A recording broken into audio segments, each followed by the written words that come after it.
Stan Minton is a real estate agent in LA. He is trying to convince an older white woman to buy a condo in a black neighborhood. She is worried about safety, but Stan hits her with a perk she just can't turn down. That's right. I can just imagine you there, all alone in that big condo, awash in a sea of Negro cock.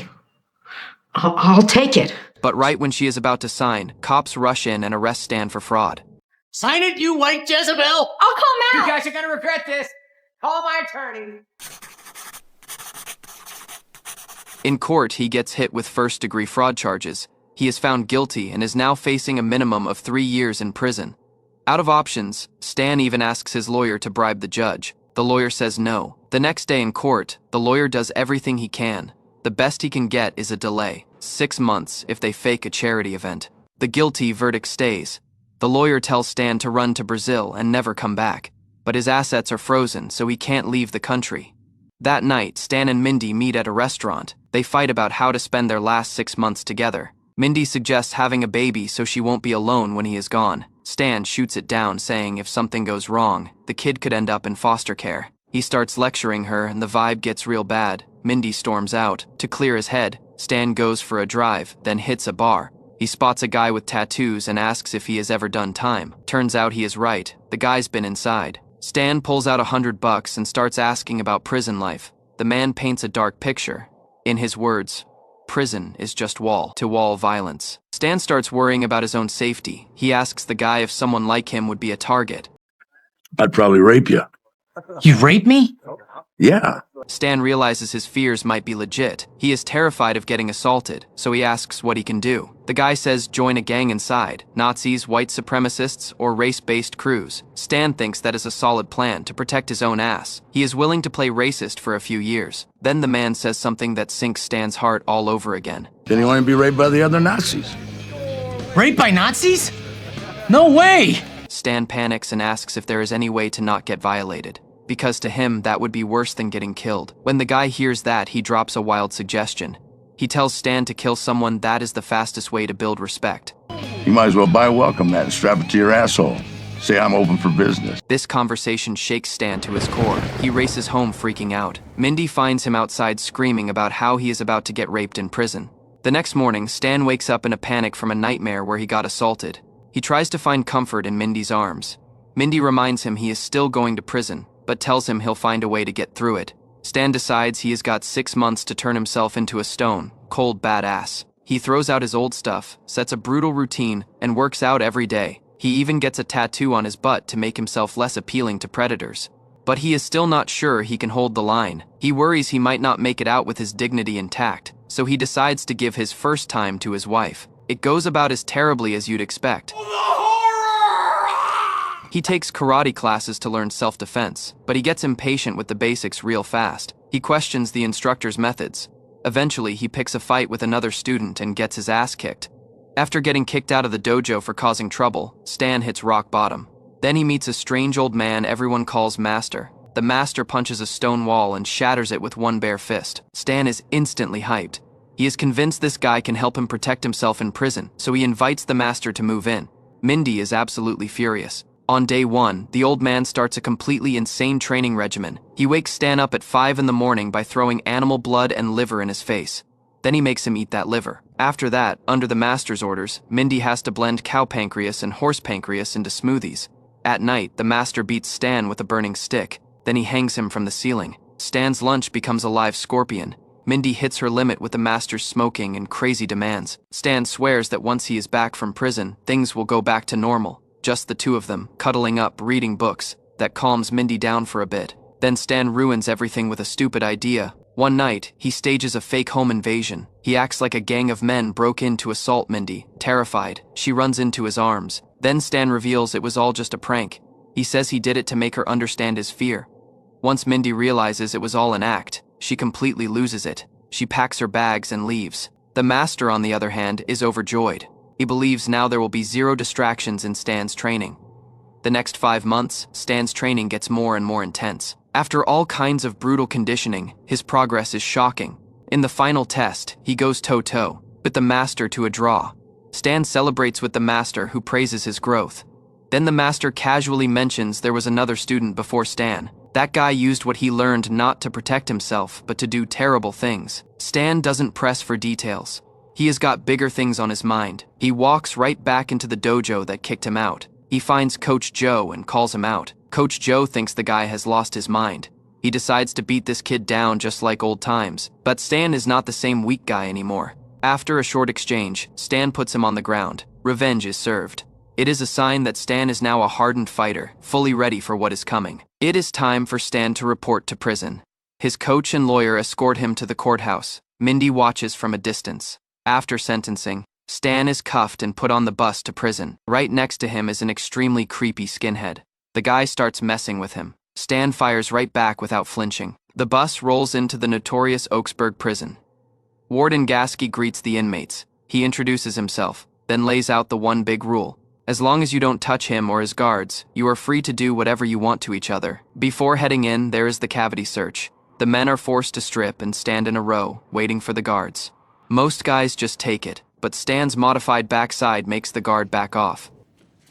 Hey! Why are you screaming like a goddamn little girl? Sarge, look.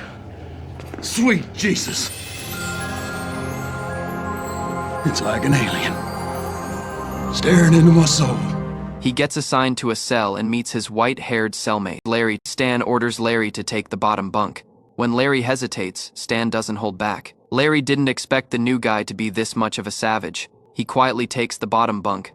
The next day during rec time, Larry starts explaining all the rules. He points out the different prison crews. There is the Black Gang, a group of Mexican thugs, a bunch of Nazis, some white supremacists, and a group of scientists who scare people by never shutting up about academic topics.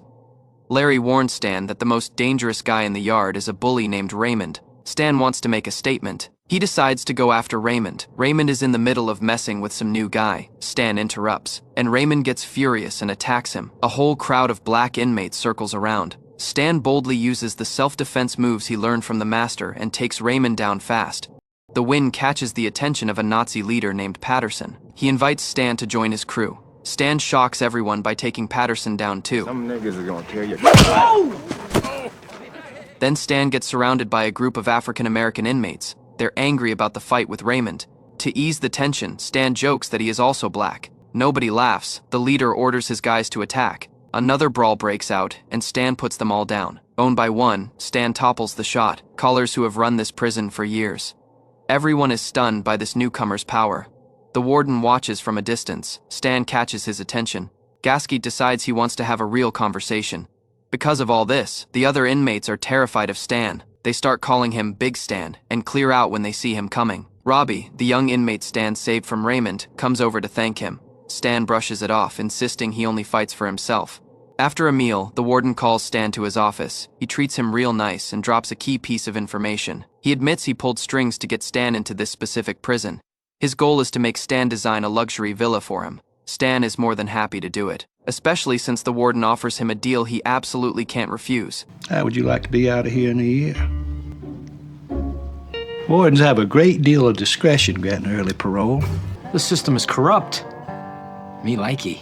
But this plan requires shutting down the entire prison. Stan has no idea how the warden plans to make that happen. Later in the shower, Patterson and his crew come for him. Patterson attacks with a shiv made from a melted toothbrush. Stan whips out a nunchaku he made from soap and shoelaces. Using his training, he takes Patterson out fast. Stan starts working on the warden's project. He meets a guy who went from Vietnamese mafia to politician. That man is conspiring with Gasque to destroy the prison. Stan accidentally overhears their conversation. The severity of the plan shakes him. He feels responsible by now. He has built serious influence inside. He calls a huge meeting with all the inmates. He stands up and speaks passionately, trying to stop the sexual violence in the prison. One by one, reps from the different gangs also stand up and speak.